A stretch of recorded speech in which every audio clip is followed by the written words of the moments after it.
இந்த உலகத்தில் நாம் நல்லபடியாக இருக்கணும்னா அதுக்கு முக்கியமாக தேவைப்படுறது ரெண்டு. ஒன்று செல்வம், இன்னொன்று அறிவு. சரி, இது ரெண்டில் சிறந்தது எது அப்படின்னு ஒரு கேள்வி கேட்டால் என்ன பதில் சொல்கிறது?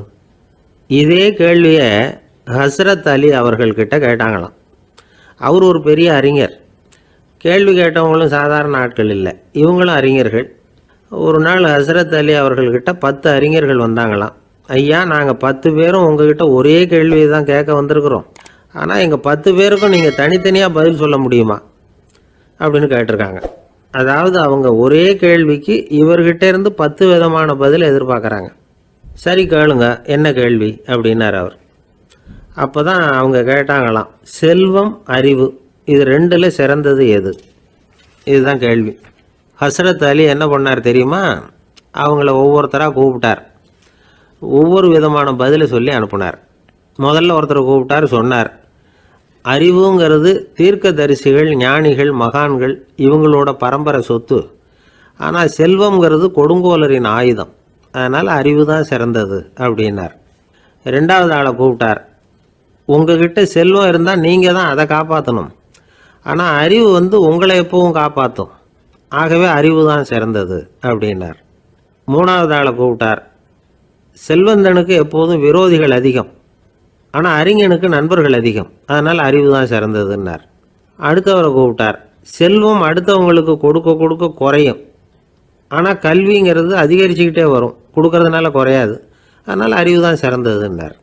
இன்னொருத்தரை கூப்பிட்டார். அறிவுள்ளவன் எப்பவும் அதை அடுத்தவங்களுக்கு வாரி வழங்கிக்கிட்டே இருப்பான், அதனால் அவங்ககிட்ட தாராளத்தன்மை இருக்கும், ஆனால் செல்வந்தன்கிட்ட கஞ்சத்தனம் தான் இருக்கும், அதனால் அறிவு தான் சிறந்ததுன்னார். ஆறாவது நபரை கூப்பிட்டார். செல்வத்தை கள்வர்கள் திருடிட்டு போக முடியும், ஆனால் அறிவை அப்படி திருடிட்டு போக முடியாது அப்படின்னார். ஏழாவது நபரை கூப்பிட்டார். செல்வம் கால ஓட்டத்தில் அழிஞ்சிரும், ஆனால் அறிவை கால ஓட்டம் ஒன்றும் பண்ண முடியாது, ஆகவே அறிவே சிறந்ததுன்னார். எட்டாவது ஆளை கூப்பிட்டு சொன்னார், செல்வத்துக்கு எப்பவும் எல்லை உண்டு, நிறை உண்டு, அளவு உண்டு, கணக்கு உண்டு, ஆனால் அறிவுக்கு அப்படிப்பட்ட எல்லை எதுவும் கிடையாது, அதனால் அதுதான் சிறந்ததுன்னார். அடுத்தவனை கூப்பிட்டார். செல்வம் உள்ளத்தில் உள்ள ஒளியை போக்கிவிடும், இருட்டை உண்டாக்கிவிடும், விரிந்த மனப்பான்மையை குறுகலாக்கிவிடும், ஆனால் அறிவு அப்படி இல்லை, இருண்ட உள்ளத்தில் ஒளியை பாய்ச்சி அதை விசாலப்படுத்துது, அதுதான் சிறந்ததுன்னார். கடைசியாக 10வது நபரை கூப்பிட்டார். செல்வம் மனசில் செருக்கை உண்டாக்குது, ஆணவத்தை ஏற்படுத்துது, அதனால் நானே கடவுள்னு நினைக்கிற அளவுக்கு மனுஷனை தாழ்த்தி விடுது, ஆனால் அறிவு பணிவையும் பண்பாட்டையும் வளர்க்குது, அதனால் அறிவு தான் சிறந்ததுன்னார். ஆக இப்படி 10 பேருக்கும் 10 விதமாக பதில் சொன்னது மூலமாக ஹஸ்ரத் அலி அவர்கள் அறிவு தான் செல்வத்தை விட சிறந்தது அப்படிங்கிறதுக்கு 10 காரணங்களை சுட்டி காட்டியிருக்கார். அந்த அறிஞர் 10 பேர் கேட்ட ஒரே கேள்விக்கு 10 பதில் சொன்னார். நமக்கு வேண்டிய ஒருத்தர் 10 பேர் கேட்ட கேள்விக்கு ஒரே பதில் சொல்லி சமாளித்தார். கேள்வி என்ன தெரியுமா? என்கிட்ட வாங்கின கடனை எப்போயா திருப்பி கொடுக்க போகிற? இதுதான் அந்த 10 பேரும் கேட்ட ஒரே கேள்வி. இந்த மாதம் 26ஆம் தேதி தந்துடுறேன் அப்படிங்கிற ஒரே பதில் சொல்லி அவ்வளவு பேரையும் இவர் அனுப்பி வச்சுட்டாராம். எல்லாரும் போனதுக்கப்புறம் இவரை தனியாக கூப்பிட்டு கேட்டிருக்கிறாங்க, அது என்ன சார் கணக்கு, 26ஆம் தேதி அன்னைக்கு என்ன அதிசயம் நடக்க போகுது அப்படின்னு கேட்டிருக்காங்க. அதிசயம் அன்னைக்கு இல்லை, அதுக்கு நாளே நடக்க போகுதுன்னாராம். விவரமாக சொல்லுங்கன்னு இருக்காங்க. வேறு ஒன்றும் இல்லைங்க, 26ஆம் தேதி தானே எல்லாரையும் வர சொல்லியிருக்கிறேன், அதுக்கு நாளே நான் புறப்பட்டு தலைமறைவாயிட போகிறேன் அப்படின்னாராம் ரொம்ப பெருமையாக. காசியில் இருக்கிற கடவுள் காசி விஸ்வநாதர், அங்கே இருக்கிற தேவி காசி விசாலாட்சி. இவங்க 2 பேரும் ஒரு நாள் பேசிக்கிட்டு இருந்தப்போ கடவுள் சொன்னார், இந்த மனிதர்களை நாம் ரொம்பவும் நம்பிக்கையோடு தான் படைச்சிருக்கிறோம், இருந்தாலும் அவங்களுக்கு தான் நம்பிக்கை இல்லை, எதுலேயும் ஒரு உண்மையான நம்பிக்கை இல்லாமல் வாழ்ந்துக்கிட்டு இருக்கிறாங்க அப்படின்னார். என்ன அப்படி சொல்கிறீங்க? அதை பாருங்கள், எவ்வளவு பேர் காசியை தேடிட்டு கங்கையில் குளிச்சுக்கிட்டு இருக்கிறாங்க, அவங்களெலாம் நம்பிக்கை இல்லைன்னா இவ்வளவு தூரம் தேடிட்டு இங்கே குளிப்பாங்களா அப்படின்னு நாங்கள் தேவி. சரி, அதை சோதித்து பார்க்கலாம் அப்படின்னு 2 பேரும் முடிவு பண்ணிக்கிட்டாங்க. உடனே ஒரு திட்டம் போட்டாங்க. அது எப்படின்னா, நாம் 2 பேருமே பக்தர்கள் மாதிரி உருவத்தை மாற்றிக்கிட்டு கங்கை கரைக்கு போக வேண்டியது. நான் கங்கையில் இறங்கி குளிக்கிறேன், கொஞ்ச நேரத்தில் சுழலில் மாட்டிக்கிட்டது மாதிரி நடிக்கிறேன், நீ உடனே கரையிலிருந்து சத்தம் போடும். என்னோடய வீட்டுக்காரரை யாராவது காப்பாற்றுங்களேன் காப்பாற்றுங்களேன்னு சத்தம் போடும். அதோடு இன்னொன்று சொல்லு, யாராவது ஒரு புண்ணிய ஆத்மா அவர்கிட்ட போய் அவருடைய முடியை பிடிச்சி இழுக்கணும். அப்படி ஒரு சாபம் இருக்குது எங்களுக்கு. புண்ணிய ஆத்மா, அதாவது எந்த பாவமும் செய்யாத இல்லாத ஒருத்தர் தான் அவரை காப்பாற்ற முடியும். அப்படிப்பட்டவங்க யாராவது வெள்ளத்தில் குதித்து என்னுடைய கணவரை காப்பாற்றுங்கோ அப்படின்னு நீ சத்தம் போடு, கூச்சல் போடு, என்ன நடக்குதுன்னு பார்க்கலாம் அப்படின்னார் கடவுள். சரின்னு சொல்லி 2 பேருமா சாதாரண பக்தர்கள் மாதிரி கங்கை கரைக்கு வந்து சேர்ந்தாங்க. அவர் இறங்கி குளித்தார். திட்டம் போட்டது மாதிரியே சுழலில் மாட்டிக்கிட்டது மாதிரி கத்துனார். கரையில் இருந்த அந்த அம்மா, ஐயோ என் கணவரை காப்பாற்றுங்களேன், யாராவது காப்பாற்றுங்களேன்னு கத்துனாங்க. பல பேர் ஓடி வந்தாங்க. உடனே இவங்க, பாவம் இல்லாத புண்ணிய ஆத்மா ஒருத்தரால் தான் என்னுடைய கணவர் காப்பாற்றப்படணுங்கிறது விதி, அப்படி ஒரு சாபம் இருக்குது, அதனால் புண்ணிய ஆத்மா யாராவது அவர்கிட்ட போய் அவர் முடியை பிடிச்சி தூக்கினா அவரை காப்பாற்றி விடலாம் அப்படின்னாங்க. இவங்க இப்படி சொன்னதும் எல்லோரும் திகைச்சு போய் நின்றுட்டாங்க. ஒவ்வொருத்தருக்கும் அவங்க செஞ்ச பாவம்லாம் ஒவ்வொன்றா ஞாபகத்துக்கு வர ஆரம்பிச்சுட்டுது. சரி, இதுக்கு நாம் லாயக்கு இல்லை அப்படின்னு சொல்லி ஒதுங்கி போக ஆரம்பிச்சிட்டாங்க எல்லாம். இந்த சமயத்தில் யாரோ ஒருத்தர் வேகமாக ஓடி வந்தார். ஆற்றுல குதித்தார். அவர்கிட்ட போனார், முடியை பிடிச்சார், தூக்கினார், அவரை காப்பாற்றி கரைக்கு கொண்டுட்டு வந்துட்டார். அப்படி காப்பாற்றின அந்த ஆளை இவங்க 2 பேரும் தனியாக கூப்பிட்டுக்கிட்டு ஒரு மண்டபத்துக்கு வந்துட்டாங்க. வந்து விசாரிக்கிறாங்க. நீ யாரப்பா அப்படின்னு கேட்குறாங்க. ஏதும் தெரியாத மாதிரி. நான் இந்த ஊர் அன்ன சத்திரத்தில் வேலை செய்கிற ஒரு சமையல்காரன் அப்படிங்கிறார். நீ வந்து கங்கையில் குளிக்கிறது உண்டான்னு கேட்டிருக்காங்க. நான் இந்த ஊர்லேயே தான் இருக்கிறேன், இருந்தாலும் தினமும் கங்கையில் குளிக்கிறதில்ல, எப்பாவது ஒரு நாள் அங்கே குளிப்பேன் அப்படின்னார். கங்கையில் மூழ்கி எழுந்திரிச்சா பாவம்லாம் தொலையும்னு சொல்கிறாங்க. அப்படி இருக்கிறப்போ அங்கே இன்றைக்கி கங்கையில் குளிச்சுக்கிட்டு இருக்கிறவங்கெல்லாம் தங்களை வந்து புண்ணிய ஆத்மாவாக நினைக்கல. கங்கையில் குளிக்காத நீ உன்னை வந்து புண்ணிய ஆத்மாவாக நினச்சி என்னை காப்பாற்ற வந்திருக்கிற, அது எப்படி அப்படின்னு கேட்டார். அதுக்கு அந்த ஆள் சொல்கிறான், கங்கையில் குதித்ததுக்கு அப்புறம் தானே உங்களை காப்பாற்ற போகிறோம். அப்படி குதிக்கும் பொழுது என்னுடைய பாவம்லாம் போயிருக்கும்ல, நான் புண்ணிய ஆத்மாவாக ஆயிருப்பேனே, அதனால தான் துணிஞ்சு வந்து உங்களை காப்பாற்றினேன் அப்படின்னா. கடவுளும் தேவியும் அவனுக்கு வந்து காட்சி கொடுத்தாங்களாம். இப்படி ஒரு கதை உண்டு. அதாவது கங்கையில் குளிச்சுக்கிட்டு இருக்கிறவங்களுக்கே தங்களுடைய பாவம் போகுங்கிற நம்பிக்கை பரிபூர்ணமாக இல்லை. குளிக்காத ஒருத்தனுக்கு அந்த நம்பிக்கை இருந்தது. அதனால் அவனால் கடவுளை பார்க்க முடிஞ்சது. கடவுளை வந்து நாமளும் பார்க்க முடியுமா முடியாதா அப்படிங்கிற குழப்பம்லாம் நமக்கு வேண்டியதில்லை. நம்பிக்கையோடு வாழணுங்கிற உண்மையை மட்டும் இந்த கதையிலேருந்து புரிஞ்சுக்கிட்டால் போதும். ஏன்னா இந்த கதையை கேட்டுட்டு ஒரு நண்பன் குதர்க்கமாக ஒரு கேள்வி கேட்டான். ஏன் சார், கங்கையில் குளித்தா பாவம் போடும்னு சொல்கிறீங்களே, நான் எனக்கு வேண்டாத ஒருத்தனை அழைச்சிட்டு போய் கங்கையிலேயே தள்ளி விட்டுட்டு அதுக்கப்புறம் அங்கேயே முழுக்க போட்டுட்டு நான் செஞ்ச பாவத்தை வந்து அதுலேயே கழுவி விட்டுட்டு மறுபடியும் உங்ககிட்ட வந்துடுறேன்னு வச்சுக்கோங்க, நீங்கள் என்னை வந்து புண்ணிய ஆத்மான்னு ஏற்றுக்குவீங்களா அப்படிங்கிறான். ஆள் கொஞ்சம் ஆசைந்தான், நம்மளே அங்கே அழைச்சிட்டு போனாலும் போயிடுவான். சில பேரை இப்படி சொல்கிறது உண்டு. அடுத்தவங்களை அனுசரித்து நடந்துக்க தெரியல, அவன் என்ன சார் மனுஷன் அப்படிம்பாங்க. சக மனிதர்களோடு எப்படி பழகிறது அப்படின்னு தெரியாததுனாலேயே பல பேர் இன்றைக்கி சங்கடப்பட்டுக்கிட்டு இருக்கிறாங்க. வசதி வாய்ப்பெல்லாம் சரியாக இருக்கும், ஆனால் வாழ்க்கை சரியாக இருக்காது. இன்னொருத்தர்கிட்ட எப்படி பேசுறது பழகிறதுங்கிறது தெரியாதனால தான் இந்த அவஸ்தை. சரி, இந்த அவஸ்தை இல்லாமல் வாழறது எப்படி? இதுக்கு அனுபவசாலிகள் சில வழிமுறைகளை சொல்கிறாங்க. அதெல்லாம் என்னென்னங்கிறத இப்போ தெரிஞ்சுக்குவோம். முதல்ல நம்ம நாக்கு நம்ம கண்ட்ரோலில் இருக்கணும். வார்த்தைகளை வந்து கொட்டிவிட்டு அதுக்கப்புறம் அள்ள முடியாமல் கடந்து கஷ்டப்படக்கூடாது. எப்படி பேசுகிறோங்கிறதும் முக்கியம், பேசுகிறப்ப எப்படி முகத்தை வச்சுருக்கிறோங்கிறதும் முக்கியம். அன்பாக பேசினாலும் நல்லாயிருக்கும். அப்படி பேசுகிறப்ப ஆதரவாக அவர் தோள் மேலே ஒரு கையை போட்டுக்கிட்டு பேசினா இன்னமும் நல்லாயிருக்கும். 2வது விஷயம், இன்னொருத்தர்கிட்ட பேசுகிறப்போ வாக்குறுதிகளை அள்ளி வீசக்கூடாது. கொடுக்குற வாக்குறுதி குறைச்சலாக இருக்கணும். அப்படி கொடுத்த வாக்குறுதியை கண்டிப்பாக நிறைவேற்றணும். நாம் ஒருத்தரை பாராட்டுறோம் அல்லது அவரை பற்றி அபிப்பிராயம் சொல்கிறோம்னா அது ஆக்கப்பூர்வமாக இருக்கணும். நம்ம பாராட்டு அல்லது விமர்சனம் அடுத்தவருடைய முன்னேற்றத்துக்கு உதவுறது மாதிரி இருக்கணும். நாம் சொல்கிறத கேட்டுட்டு அவன் தலையில் கையை வச்சுட்டு உட்காந்துடக்கூடாது. எப்பவும் உற்சாகமாக இருக்கணும், முகம் அலர்ச்சியாக இருக்கணும். மனுஷன் இருந்தால் வருத்தம், கவலை, ஏமாற்றம் எல்லாம் இருக்க தான் செய்யும். அதெல்லாம் மனசில் இருக்கட்டும். அந்த வருத்தமும் கவலையும் ஏமாற்றமும் சேர்ந்துக்கிட்டு நம்ம முகத்தில் இருக்கிற மலர்ச்சியை மூடி மறைக்கிறதுக்கு நாம் இடம் கொடுத்துடக்கூடாது. எந்த விஷயத்தை பற்றி யாருக்கிட்ட பேசினாலும் வெளிப்படையாக பேசணும், திறந்த மனசோட பேசணும். மூடி மறைச்சி முன்னு மூங்கிக்கிட்டு இருக்கக்கூடாது. இன்னொருத்தர்கிட்ட பேசுகிறப்போ விவாதம் பண்ணுங்க, அது தப்பு இல்லை. ஆனால் வாதாடிக்கிட்டு இருக்கக்கூடாது. அதாவது என்ன சொல்கிறாங்கன்னா, டிஸ்கஸ் பண்ணலாம், ஆர்கியூ பண்ணக்கூடாதான். நம்மக்கிட்ட இருக்கிற நல்ல குணங்களை நாம் எடுத்து சொல்லிகிட்டு இருக்கக்கூடாது. அந்த நல்ல குணங்களே நம்மளை பற்றி எடுத்து சொல்லணும், அது மாதிரி நடந்துக்கணும். அதே மாதிரி அடுத்தவங்க கிட்ட உள்ள கெட்ட குணங்களை பற்றி அவசியம் இல்லாமல் நாம் பேச வேண்டியதில்லை. உங்களை பற்றி யாராவது தப்பாக பேசுகிறாங்களா, அப்படி அவங்க பேசுகிறதுல உண்மை இல்லையா அப்படின்னா அதை நீங்கள் பொருட்படுத்த வேண்டியதில்லை, விட்டுடலாம். அது தானாக போயிடும். ஒரு 4-5 பேரோட பேசிக்கிட்டு இருந்தீங்கன்னா எல்லாருக்கும் முக்கியத்துவம் கொடுங்க, யாரையும் அலட்சியப்படுத்தாதீங்க. தமாஷா பேசலாம், ஆனால் அவங்க தமாஷ் அடுத்தவங்களை கேலி பண்ணுறதா இருக்கக்கூடாது. நமக்கு கிடைக்க வேண்டியது கிடைக்கலையே அப்படிங்கிற தவிப்பு நம்மக்கிட்ட இருக்கக்கூடாது, அது தேவையில்லை. உங்கள் செயல்பாடுகள் தெளிவாக இருக்கட்டும், பாராட்டு தானாக அவங்கள தேடிட்டு வரும்.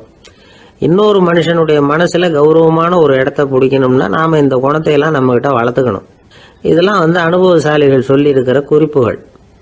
இந்த குறிப்புகளை சரியாக புரிஞ்சுக்கணும், அது முக்கியம். தப்பாக புரிஞ்சுக்கிட்டா என்ன ஆகும் தெரியுமா? இதை கேளுங்க. ஒருத்தர் வந்தார், சார் அடுத்தவங்க தோள் மேலே கையை போட்டுக்கிட்டு அன்பாக பேசணும்னு சொன்னீங்க, அப்படி தான் பேசினேன். அவர் முதுகை கூட தட்டி கொடுத்தேன், என் வேலை போயிட்டுது சார், வீட்டுக்கு அனுப்பிச்சிட்டாங்க அப்படின்னார். யாருக்கிட்ட அப்படி பேசுனீங்கன்னு கேட்டோம். என் முதலாளிகிட்ட சார் அப்படிங்கிறார் ரொம்ப சோகமாக. ஒரு காட்டில் ஒரு நரி இருந்தது. ஒரு நாள் காலை நேரம் அது தன்னுடைய இருப்பிடத்திலிருந்து வெளியில் வந்தது. கொஞ்சம் தூரம் நடந்து வந்தது. அப்போ தான் அது தன்னோட நிழலை கவனித்து பார்த்தது. பார்த்தா அது ரொம்ப நீளமாக பெருசாக இருக்குது. காலை நேரத்தில் நிழல் அப்படி தானே இருக்கும். ஆனால் அந்த நரிக்கு அந்த விஷயம் தெரியல. தன்னுடைய நீண்ட பெரிய நிழலை பார்த்து ஆச்சரியப்பட்டது. ஆஹா, நாம் இவ்வளவு பெருசாக இருக்கிறோம் அப்படின்னா என்னுடைய காலை சாப்பாட்டுக்கு ஒரு யானை இல்லைன்னா ஒரு ஒட்டகம் கிடைச்சாதான் சரியாக இருக்கும் போல இருக்கு அப்படின்னு முடிவு பண்ணிக்கிட்டுது. உடனே ஒரு யானை அல்லது ஒட்டகத்தை தேடி அலைஞ்சது, எங்கே கிடைக்கும்னு. கிடைக்கவே இல்லை. மத்தியானம் 12 மணி ஆயிட்டுது. பசியோடு அலையுது. இப்போ தன்னோட நிழலை பார்த்தது. அது மத்தியான நிழல் எப்படி இருக்கும், அது ரொம்பவும் குறுகி போய் தெரிஞ்சுது. உடனே அந்த நரி என்ன நினச்சிக்கிட்டு தான் தெரியுமா, காலை ஆகாரம் சாப்பிடாததுனால நம்ம உடம்பு இப்படி அழிச்சு போட்டுதே அப்படின்னு நினச்சிக்கிட்டு தான். கொஞ்ச நேரம் கழித்து மறுபடியும் தன்னுடைய நிழலை பார்க்குது. அது இன்னமும் குறுகி போய் காலடியிலே வந்துட்டுது. அதுக்கு பயமாக போயிடுது. ஐயையோ, இன்னும் கொஞ்ச நேரத்தில் நாம் இறந்துருவோம் போல இருக்க, இப்போ என்ன செய்யறது? இந்த சமயத்தில் ஒரு எறும்பு கிடைச்சா கூட போதும், அதை நம்ம காலை ஆகாரமாக நினச்சி சாப்பிட்டுள்ளாமே அப்படின்னு நினச்சிதான். நம்முடைய நிழல் கூட நம்மளை மாதிரியே தான் அடிக்கடி மாறிக்கிட்டே தான் இருக்குது. அது எப்பவும் ஒரே மாதிரி இருக்கிறது இல்லை. மனிதனுக்கு ஏற்படுகிற தன்முனைப்பு இருக்கு பாருங்க, ஈகோ, அது கூட ஒரு நிழல் மாதிரி தானா. அப்படி நினைக்க ஆரம்பிச்சுட்டா அதனால ஏதும் பிரச்சனை வராதான். தன்முனைப்பை நிழல் போலவே ஏற்றுக்கொள்ளுங்கள் அப்படிங்கிறது பெரியவங்க கருத்து. ஒரு காரியத்தை வெற்றிகரமாக நல்ல விதமாக செஞ்சு முடிக்கிறோம்னு வச்சுக்கோங்க, அந்த சமயத்தில் ஒரு வித நுட்பமான தற்பெருமை நமக்குள்ள உண்டாகுது. இது இயற்கையானது, அதனால இது மேலே பற்று வைக்கக்கூடாது. அப்படி வைக்க ஆரம்பிச்சுட்டா அந்த தற்பெருமை ஒரு நிரந்தர விருந்தாளியாக நம்மகிட்ட தங்கிக்கும். நம்ம நிழல் எப்படின்னு பாருங்க, நாம் நடக்கும் பொழுது நம்ம பின்னாடியே வரும். தன்முனைப்பையும் அப்படியே நினச்சிக்கோங்க. நிழல் யாருக்கும் எந்த பிரச்சனையையும் உண்டாக்குறது இல்லை. ஆனால் அந்த நிழலை கண்டே நாம் பயப்பட ஆரம்பிச்சுட்டா நாம் எதுலேயும் வெற்றி காண முடியாது. நிழலோட சண்டை போடக்கூடாது. அது மாதிரி தன்முனைப்போடவும் நாம் சண்டை போட வேண்டியதில்லை. இல்லாத ஒன்றோடு சண்டை போடுறது எப்படின்னா, அது இருட்டோட சண்டை போடுறது மாதிரி. நாம் நிழல் கிடையாது, நம்மகிட்ட இருக்கிற தன்முனைப்பு ஒரு நிழல். நம்ம நிழலையும் நமக்கு சமமாக பார்க்குறோம் பாருங்க, அங்கே தான் சிக்கலே ஆரம்பம். இப்போ நாம் நடந்து போய்கிட்டு இருக்கிறோம், நம்ம நிழல் தரையில் விழுது. யாரோ ஒருத்தர் நம்ம நிழல் மேலே காலை வச்சு நடந்து போகிறார். உடனே அவர்கிட்ட சண்டைக்கா போகிறோம், ஏண்டா என் நிழலை மிதிச்ச அப்படின்னு. நமக்கு தெரியும் அது நிழல் தாங்கிறது. அவர் உங்கள் மேலே நடக்கலை, உங்களுடைய நிழல் மேலே தான் நடக்கிறார். அது மாதிரி உங்கள் தன்முனைப்பின் மேலே யாராவது நடந்தால் உங்களை அவமானப்படுத்துறதா நினைக்கிறீங்க. காரணம், நாமளும் நம்ம தன்முனைப்பும் ஒன்றுங்கிற நினைப்பு தான் காரணம். மற்றபடி வேற ஒன்றும் கிடையாது. நம்ம நிழல் மேலே நடக்கிறவர் நம்மளை காயப்படுத்துறது இல்லை. தன்முனைப்பை வேண்டாத ஒன்றாவும் பார்க்க வேண்டியதில்லை. அது இயற்கை. நிழலை உங்கள் முன்னாடி வைக்க வேணாம், அது உங்கள் பின்னாடியே இருக்கட்டும். நிழலின் நிழலாகி விடாதீர்கள், நீங்கள் நீங்களாகவே இருங்கள். இதுதான் சான்றோர் சிந்தனை. ஒரு பேருந்துல ஒரே நெரிசல். ஒருத்தர் பக்கத்தில் நின்றுகிட்டு இருந்தவர்கிட்ட ரொம்ப பணிவாக விசாரிச்சார், ஏன் சார் நீங்கள் ஏதாவது பெரிய உத்தியோகத்தில் இருக்கிறீங்களா அப்படின்னார். அப்படிலாம் ஒன்றும் இல்லைங்கன்னார் அவர். அப்படின்னா வேற ஏதாவது அரசியலில் பெரிய பதவியில் இருக்கிறீங்களா அப்படின்னு கேட்டார். அதுவும் இல்லைங்கன்னார். சரி, பணமாவது அதிகமாக வச்சுருக்கீங்களா அப்படின்னு கேட்டார். அப்படிலாம் ஒன்றும் கிடையாது சார்னார் அவர். அப்புறம் எதுக்குடா என் காலை மிதிச்சுக்கிட்டு இருக்கிற, இடரா காலை அப்படின்னாராம் இவர். ஒரே ஒரு ஊரில் ஒரு ராஜா இருந்தார். அவர் பேரில் மக்களுக்கு ரொம்ப மரியாதை. அவ்வளவு நல்லா ஆட்சி புரிஞ்சுக்கிட்டு வந்தார். அவருக்கு வயசாயிட்டுது. அதனால் ஒரு நாள் அமைச்சரை கூப்பிட்டார். இதை பாருங்கள், எனக்கு வயசாயிட்டுது, அதனால் இந்த அரச பொறுப்பையெல்லாம் நீங்கள் ஏற்றுக்குங்க அப்படின்னார். அதுக்கப்புறம் ராணியை கூப்பிட்டார். வா, நாம் இனிமேல் இங்கே இருக்க வேணாம், காட்டுக்கு போய் தவம் பண்ணலாம் அப்படின்னு கூப்பிட்டார். இந்த செய்தி மக்களுக்கு அறிவிக்கப்பட்டது. மக்கள் உடனே கூட்டம் கூட்டமாக அரண்மனைக்கு வர ஆரம்பிச்சுட்டாங்க. மன்னரை போய் பார்க்குறாங்க. அரசே, தாங்கள் எங்களுக்கு தந்தை மாதிரி. நீங்கள் காட்டுக்கு போயிட்டால் நாங்கள்லாம் இங்கே எப்படி இருக்க முடியும்? எங்களுக்கெல்லாம் எந்த துன்பமும் இல்லாமல் பார்த்துக்கிட்டு வர்றீங்க. இது மாதிரியான ஒரு அரசாட்சி இல்லைன்னா மக்கள் வாழ்ந்து என்ன பயன் அப்படின்னாங்க. இருந்தாலும் என்ன பண்ணுறது, வயசாயிட்ட காரணத்தினால இந்த முடிவுக்கு வர வேண்டியிருக்குது அப்படின்னாரா ராஜா. அப்படின்னா நீங்கள் காட்டுக்கு போக வேணாம், நாங்கள் போகிறோம். நாங்கள் அங்கே போய் தவம் பண்ணுறோம், வழிபாடு பண்ணுறோம். கடவுள் வருவார், அவர்கிட்ட வரம் வாங்கிட்டு வந்துடுறோம் அப்படின்னாங்களாம். அப்படி சொல்லிவிட்டு உடனே எல்லாரும் காட்டுக்கு போனாங்க. நாட்டு மக்கள் எல்லாரும் ஒட்டு மொத்தமாக காட்டில் உட்காந்துக்கிட்டு தவம் பண்ணுறதை பார்த்தார் கடவுள். உடனே புறப்பட்டு வந்தார். எல்லாரும் இப்படி உட்காந்துருக்கிறீங்களே, என்ன வேணும் உங்களுக்கு அப்படின்னு கேட்டார். உடனே மக்கள் எல்லாரும் ஒரு குரலில் சொன்னாங்க, சுவாமி, எங்கள் மன்னன் ரொம்ப நாளைக்கு நல்லபடியாக இருக்கணும். அவர் மகிழ்ச்சியாகவும் உடல் நலத்தோடும் இருந்தால் தான் நாங்கள் அமைதியாக வாழ முடியும் அப்படின்னாங்க. சரி, அதுக்கு என்ன செய்யணும் அப்படின்னார் ஆண்டவன். எங்கள் மன்னருக்கு இன்னும் ஒரு 100 வருஷம் ஆயுளை கொடுங்க அப்படின்னாங்க. அவ்வளவு தானே, சரி அப்படியே ஆகட்டும் அப்படின்னு சொல்லிவிட்டு ஆண்டவன் போயிட்டார். மக்கள் மகிழ்ச்சியோடு திரும்பி வந்தாங்க. மன்னா, கடவுள் வரம் கொடுத்துட்டார், நீங்கள் 100 வருஷம் வாழ போகிறீங்க அப்படின்னாங்க. இதை கேட்டதும் ராணி ராஜாவை வணங்கி, நான் தவம் செய்ய போகிறேன் அப்படின்னு புறப்பட்டாங்க. உடனே மக்கள் என்ன நினச்சாங்க தெரியுமா? ஐயோ, நாம் ராஜாவுக்கு மட்டும்தானே நீண்ட ஆயுள் வேணும்னு வரம் வாங்கினோம், ராணிக்கு வாங்கலையே, அதுதான் கோபத்தில் புறப்பட்டாங்க போல இருக்கு அப்படின்னு நினச்சி வருத்தப்பட்டாங்க. ஆனால் ராணி நினச்சது அது இல்லை. ராணி போய் தவம் பண்ணாங்க, கடவுள் காட்சி கொடுத்தார். இவங்க கேட்குறாங்க, சுவாமி, ராஜாவுக்கு மட்டும் 100 வருஷம் ஆயுள்னு வரம் கொடுத்துட்டீங்க, அப்படின்னா குடிமக்களும் 100 வருஷம் இருக்கணும். இப்படிப்பட்ட குடிமக்கள் இல்லைன்னா அப்படிப்பட்ட அரசன் இருந்து என்ன பிரயோஜனம் அப்படின்னாங்களாம். ஆண்டவன் பார்த்தார், சரி அவங்களும் 100 வருஷம் வாழ்வாங்க, அது மட்டும் இல்லை, நீயும் 100 ஆண்டு காலம் வாழ வரமளிக்கிறேன் அப்படின்னு சொல்லிவிட்டு மறைஞ்சிட்டார். இதில் ஆண்டவன் வர்றதும் மறையிறதும் முக்கியம் இல்லை. இதில் கவனிக்க வேண்டியது ஆள்கிறவனின் விசால மனம், குடிமக்களின் விசால மனம், ஆள்கிறவன் மனைவியினுடைய விசால மனம். இப்படி ஒரு நாடு இருந்துட்டுதுன்னா எப்படி இருக்கும் வாழ்க்கை நினச்சி பாருங்கள். அதனால தான் பெரியவங்கள்லாம் சொல்கிறாங்க, இதய வாசல் திறந்தே இருக்கணும், இதயத்தின் கதவுகளை மூடாதீங்க அப்படின்னு சொல்லுவாங்க. என்கிட்ட ஒருத்தர் சொன்னார், என்னுடைய இதய வாசல் எப்பவும் திறந்தே தான் இருக்குதுன்னார். எதனால் அப்படி சொல்கிறீங்க அப்படின்னு கேட்டோம். டாக்டரே சொல்லிவிட்டார், என்னுடைய இதயத்தில் ஒரு ஓட்டை இருக்குது அப்படின்னு, வாழ்வு சரியில்லையா அப்படிங்கிறார். ராமகிருஷ்ணர் வாழ்ந்த காலத்தில் நடந்த ஒரு நிகழ்ச்சி இது. அப்போது ஒரு ஓவியர் இருந்தாராம். அவருக்கு ஒரு ஆசை, ராமகிருஷ்ணர் படத்தை வரையணும், அதை அவர்கிட்டயே கொண்டுட்டு போய் காட்டி அபிப்பிராயம் கேட்கணும். இதுதான் அந்த ஓவியரின் ஆசை. உடனே ராமகிருஷ்ணர் படத்தை வரைஞ்சி முடித்தார். அதை எடுத்துக்கிட்டு போனார். இவர் போன சமயம் அங்கே ராமகிருஷ்ணர் சீடர்களோடு உட்காந்துருக்கிறார். விவேகானந்தர் அங்கே இருக்கிறார். இந்த ஓவியர் கொண்டுகிட்டு போய் தான் வரைந்த ஓவியத்தை அவர்கிட்ட காட்டினார். ராமகிருஷ்ண பரமஹம்சரின் ஓவியத்தை ராமகிருஷ்ணர்கிட்டயே காட்டுறார். ராமகிருஷ்ணர் என்ன பண்ணார் தெரியுமா? அந்த படத்தை பார்த்தார். உடனே அது காலை தொட்டார். குருதேவருடைய இந்த செயல் சீடர்களுக்கு ரொம்ப வியப்பை உண்டு பண்ணிச்சு. சில பேர் மனசுக்குள்ளேயே ரொம்ப குழம்பி போக ஆரம்பிச்சிட்டாங்க, என்ன இப்படி பண்ணுறாருன்னு. என்ன இது அவரோட படம், அவரே அவரோட படத்தின் காலை தொடுறார் அப்படின்னு யோசித்தாங்க. சில பேர் ஒன்றும் புரியாமல் ஒருத்தர் பார்த்து சிரிச்சுக்கிட்டாங்க. அந்த இடத்துல சீடர்கள் மட்டும் இல்லை, சீடர் அல்லாத பல பேர் இருந்தாங்க. தன்னுடைய காலை தானே தொடர இவருடைய செயல் பற்றி என்ன நினைக்கிறது அப்படின்னு அவங்களும் குழம்பி போய் நிற்கிறாங்க. அந்த படத்தை வரைஞ்சி அவர்கிட்ட காட்டின அந்த ஓவியருக்கும் அதிர்ச்சி.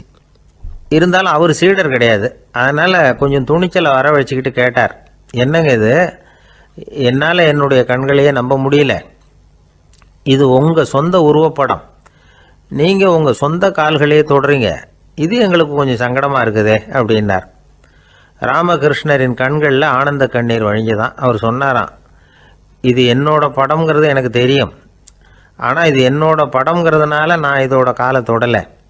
நீ என்னுடைய சமாதி நிலையை இந்த படத்தில் படம் பிடிச்சி காட்டியிருக்கிற, அதனால் அதோட காலை தொடறேன். சமாதி நிலையில் யார் இருந்தாலும், அது என்னுடைய படமாக இருந்தாலும் சரி அல்லது வேறு யாருடைய படமாக இருந்தாலும் சரி, படம் யாருதுங்கிறது முக்கியம் இல்லை. இதில் எது முக்கியம்னா அது தன்னை உணர்ந்த ஒரு உணர்நிலையின் படம். அப்படி இருக்கிறப்போ அதோட காலை நான் தொடணும். அதுக்கு நீங்கள் எல்லாரும் ஏன் சங்கடப்படுறீங்கன்னு எனக்கு தெரியல அப்படின்னாராம். இப்போ தான் அங்கேருந்து சீடர்களுக்கும் மற்றவங்களுக்கும் விவரம் புரிஞ்சுதான். இதுக்கு முன்னாடி யாரும் செய்யாததை இவர் செஞ்சிருக்கிறார், ஆனால் அவருடைய காரணம் ரொம்ப நியாயமானது அப்படிங்கிறத உணர்ந்தாங்களாம். இதுவரைக்கும் ஆன்மீகத்தில் சமாதி நிலை, அதாவது தன்னை உணர்ந்த நிலை பற்றி புரிஞ்சுக்கிட்டோம். இல்லறத்தில் ஏற்படக்கூடிய சமாதி நிலை பற்றி உங்களுக்கு தெரியுமா? ஒரு அம்மா டாக்டர்கிட்ட வந்து சொன்னாங்களாம், டாக்டர், என் வீட்டுக்காரருக்கு உடம்புல ஏதோ கோளாறுன்னு நினைக்கிறேன், நான் எவ்வளவு நேரம் பேசினாலும் காதில் விழாத மாதிரி உட்கார்ந்துருக்கிறார் அப்படின்னு ஆகலாம்.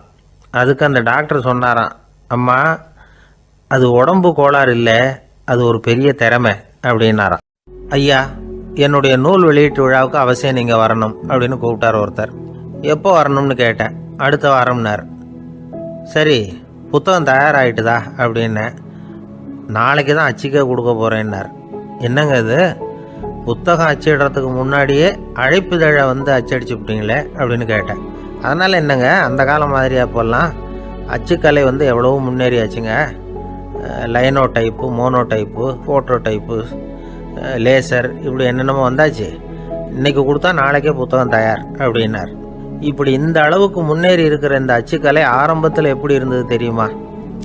அந்த காலத்தில் காகிதம்னா என்னென்னே தெரியாது, அப்படி ஒன்று கண்டுபிடிக்கப்படவே இல்லை. அப்போல்லாம் எதையாவது ஒன்று எழுதணும்னா அதுக்கு ஆட்டு தோலை தான் பயன்படுத்தி இருக்கிறாங்க. கண்ணுக்குட்டி தோல் கூட அதுக்கு உபயோகப்பட்டு தான். ஐரோப்பாவில் இருந்த பாதிரியார்கள் தோலில் எழுதப்பட்ட புத்தகத்தை தயாரிக்கிறதுல ரொம்ப கெட்டிக்காரங்களாம். எகிப்து, அப்புறம் மத்திய தரைக்கடல் ஓரத்தில் உள்ள நாடுகள், இங்கெல்லாம் தோல் தான் எழுதுபொருளாக பயன்பட்டு வந்திருக்குது. ஆனால் நம்ம நாட்டில் ஓலைச்சுவடிகளை எழுத்துக்கு பயன்படுத்தி இருக்கிறாங்க. எழுதுறதுக்கு தோலை பயன்படுத்தினவங்க பிறகு பேப்பரைஸ் அப்படிங்கிற கோரை புல்லை வந்து அதுக்கு பயன்படுத்தினாங்களாம். இதெல்லாம் அப்படி கொஞ்சம் கொஞ்சமாக கண்டுபிடிச்சிட்டு வந்திருக்கிறாங்க. அந்த புல்லை வந்து கச்சிதமாக நறுக்க வேண்டியது, நல்லா பதப்படுத்த வேண்டியது, அதுக்கப்புறம் அதில் எழுத வேண்டியது, அவ்வளவுதான். பேப்பருங்கிற சொல்லே இந்த பேப்பைரஸ் அப்படிங்கிறதுலேருந்து வந்தது தான். அதுக்கப்புறம் தான் காகிதம் வந்தது.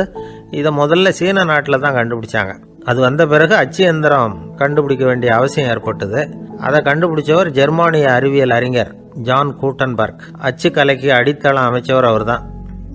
ஜெர்மனியில் மெயின்ஸ் அப்படிங்கிற ஊரில் 1399 பிறந்தார். அவரோட மாமன் ஒருத்தர் உலோக வேலையில் வல்லவர். அவர்கிட்ட அந்த வேலையை கற்றுக்கிட்டார். அதோட வைர கற்களை வந்து பட்டை தீட்டுறதுலேயும் ரொம்ப தேர்ச்சி பெற்றிருந்தார். இளம் வயசுலேயே சும்மா இருக்க மாட்டாராம், எதை செஞ்சாலும் அதை திறமையாக செய்வாராம். அவர் தான் முதல்ல மர அச்சு எழுத்துக்களை உருவாக்கினார். அது மேலே மை தடவி பிரதிகள் எடுத்தார். அதுக்கப்புறம் உலோக எழுத்துக்கள், முதல்ல காரியம், அப்புறம் இரும்பு, அப்புறம் கலப்பு உலோகம், பிறகு அச்சடிக்கிறதுக்கு எந்திரம் ஒன்றையும் உருவாக்கினார். முதல்ல பைபிள் அச்சடித்தார். 1468 அவர் இறந்து போனார். 16ஆம் நூற்றாண்டில் மேலை நாடுகளிலிருந்து மர எழுத்துக்களை கொண்டுகிட்டு வந்து தமிழ்நாட்டில் கிறிஸ்துவ நூல்களை அச்சிட்டாங்க. அப்போல்லாம் வந்து அச்சகங்கள் வந்து போதிய அளவுக்கு இங்கே இல்லை. அதுக்கு என்ன காரணம்னா, இந்தியர்கள் அச்சகங்களை நடத்தக்கூடாது அப்படின்னு சட்டம். 1835 வரைக்கும் அந்த சட்டம் நடைமுறையில் இருந்தது. இந்த நிலைமையில் அங்கேயும் இங்கேயுமா 1-2 அச்சகங்கள் ஆரம்பமாச்சு. 1713 தரங்கம்பாடியில் லூத்தரன் மிஷன் அச்சகம், அதே ஆண்டில் சென்னையில் SPCK அச்சகம். இது ரெண்டும் தான் இந்தியாவில் முதல்ல தொடங்கப்பட்ட அச்சகங்கள். ஆட்டுத்தோல்லையும் ஓலைச்சுவடியிலையும் எழுதப்பட்ட எழுத்துக்கள் இன்றைக்கி எங்கேயோ போயிட்டுது. ஆனால் நம்ம ஊரில் எழுத்தாளர்கள் நிலைமை தான் ஒன்றும் சொல்லிக்கிறது மாதிரி இல்லை. நம்ம ஆள் ஒருத்தர் சொன்னார், சார் நான் சொந்தத்தில் ஒரு அச்சாபீஸ் வச்சுருந்தேன், இப்போவும் வச்சுருக்கிறேன். அதனால் என்னுடைய படைப்புகளை புத்தகமாக வெளியிடுறதில் எனக்கு ஒன்றும் கஷ்டம் இல்லை. வருஷத்துக்கு ஒரு புத்தகம் எழுதி வெளியிட்டுருவேன். 15 வருஷமாக இலக்கிய உலகத்துக்கு இப்படி சேவை செஞ்சுக்கிட்டு வர்றேன். ஆனால் இந்த வருஷம்தான் வாசகர்கள் எனக்கு பாராட்டு விழா நடத்தியிருக்கிறாங்க அப்படின்னார். இந்த வருஷம் அப்படி என்ன விசேஷம் அப்படின்னு கேட்டோம். இந்த வருஷம்தான் நான் எந்த புத்தகம் எழுதி வெளியிடாமல் இருந்தேன், அதுக்காகத்தான் எனக்கு இந்த பாராட்டு விழா அப்படின்னார். போய்கிட்டு இருந்தார். அவர் தோளில் ஒரு பெரிய துணி மூட்டை, அதை சுமந்துக்கிட்டு கடத்தெருவை நோக்கி அவர் போய்கிட்டு இருக்கிறார். வழியில் அவரை சந்தித்தார் உமர். அவர் கேட்டார், கலீஃபா அவர்களே எங்கே புறப்பட்டுட்டீங்க அப்படின்னு கேட்டார். கலீஃபான்னா ஆட்சித்தலைவர்னு அர்த்தம். இதுக்கு அவர் சொன்னார், நான் துணி வணிகம் செய்கிறவன், அதனால் துணி வியாபாரம் செய்கிறதுக்காக போயிட்டுருக்கிறேன்னார். நீங்கள் இப்போ இந்த நாட்டுக்கு ஆட்சித்தலைவர், ஆட்சி பொறுப்பில் இருக்கிறீங்க, நீங்கள் வியாபாரம் செய்ய போட்டால் அரசு பணிகளை செய்கிறது யார் அப்படின்னு கேட்டார் அவர். நான் அரசு பணிகளை மட்டுமே செஞ்சுக்கிட்டு இருந்தா என் குடும்பத்தை காப்பாற்றுறது யார் அப்படின்னு கேட்டார் அவர். இப்படி கேட்டவர் யார் தெரியுமா? அவர் தான் அபூபக்கர், இறை தூதர் முகமது அவர்களுக்கு பிறகு கலீஃபாவாக தேர்ந்தெடுக்கப்பட்டவர். அப்போலாம் ஆட்சி தலைவர்களுக்கு சம்பளம்னு எதுவும் கிடையாது. இந்த பிரச்சனையை எப்படி தீர்க்கிறதுன்னு யோசனை பண்ணார் உமர். அபு உபைதா அவர்கள்கிட்ட அழைச்சிட்டு போனார். அவர் யாருன்னா, அவர் தான் பொது நிதி கருவூலத்தின் பொறுப்பாளர். அவர்கிட்ட பிரச்சனையை சொன்னார். இது மாதிரி ஆட்சி தலைவருக்கு பொது நிதியிலிருந்து ஊதியம் அளிக்க முடியுமான்னு கேட்டார். பொது நிதி விதிகளின்படி அதுக்கு சாத்தியம் இல்லைன்னு சொல்லிவிட்டார் அவர். சரி, வேற ஏதாவது வழி இருக்குதான்னு கேட்டார் உமர். அபு உபைதா கொஞ்சம் யோசனை பண்ணி பார்த்தார். அப்புறமா சொன்னார், மக்காவிலிருந்து மதீனாவுக்கு குடிபெயர்ந்து வந்த அகதிகளுக்கு நிதி உதவி அளிக்கிறதுக்கு விதிகளில் இடம் இருக்கு. அப்படி பார்த்தா அபூபக்கரும் அகதி தானே, அதனால எல்லா அகதிகளுக்கும் கொடுக்கறது மாதிரியே அவருக்கும் ஒரு தொகை அளிக்கலாம்னார். கலீஃபா அபூபக்கருக்கு இந்த அகதி உதவி தொகையைத்தான் கொடுத்துட்டு வந்தாங்களாம். குடும்ப செலவுக்கு அது போதுமானதாக இல்லை. இருந்தாலும் கலீஃபாங்கிறதுக்காக மற்ற அகதிகளை விட அதிகமாக தொகையை பெற அவர் விரும்பலை. மார்பு பக்கம் கிழிஞ்சிருந்த ஒரு மேலாடையை தான் அவர் அணிஞ்சிருந்தார். அவருடைய துணைவியார் அஸ்மா, அவங்க ஒரு நாள் தேன் அருந்த ஆசையாக இருக்குன்னாங்களாம். நமக்கு கிடைக்கிற ஊதியம் குடும்ப செலவுக்கே போதுமானதா இல்லையே, இந்த நிலையில் தேன் வாங்கிறதுக்கு காசுக்கு நான் எங்கே போவேன்ருக்கார் அவர். கொஞ்ச நாள் கழித்து அவங்க ஒரு தொகையை அவர்கிட்ட கொடுத்து தேன் வாங்கிட்டு வர சொன்னாங்களாம். இவருக்கு ஆச்சரியம், ஏது இந்த பணம்னு கேட்டிருக்காரு. நீங்கள் தினமும் குடும்ப செலவுக்காக கொடுத்துக்கிட்டு வந்த பணத்தில் கொஞ்சம் கொஞ்சமாக மிச்சப்படுத்தி வச்சேன்னாங்களாம். அபூபக்கர் அந்த பணத்தை எடுத்துக்கிட்டு நேராக பொது நிதி கருவூல பொறுப்பாளர்கிட்ட போனார். இந்த பணத்தை பொது நிதியில் சேர்த்துருங்க, இது அதிகப்படியாக எனக்கு தரப்பட்டு வந்த ஊதியம், அடுத்த மாதத்துலேருந்து இந்த தொகையை குறைச்சிங்கன்னு வேற சொல்லிவிட்டாராம். பசியை தணிக்க தேவையான அளவு உணவு, ஒரு ஜோடி உடை, இதை தவிர கூடுதலாக மக்கள் பொது நிதியிலிருந்து வாங்கிக்கிறதுக்கு என் குடும்பத்தாருக்கு உரிமை இல்லை அப்படின்னு சொல்லி கண்டிப்பாக சொல்லிவிட்டாராம். அவர் வாங்கிட்டு வந்த இந்த குறைந்த ஊதியம் கூட அவர் மனசை உறுத்திக்கிட்டே இருந்தது. கடைசி நேரம் அவர் தம்முடைய மகள் ஆயிஷா அவர்களை அழைச்சார். மகளே, இதுவரைக்கும் பொது நிதியிலிருந்து நான் வாங்கிட்டு வந்த தொகை என்னுடைய இதயத்தில் பாரமாக அழுத்திக்கிட்டு இருக்கு.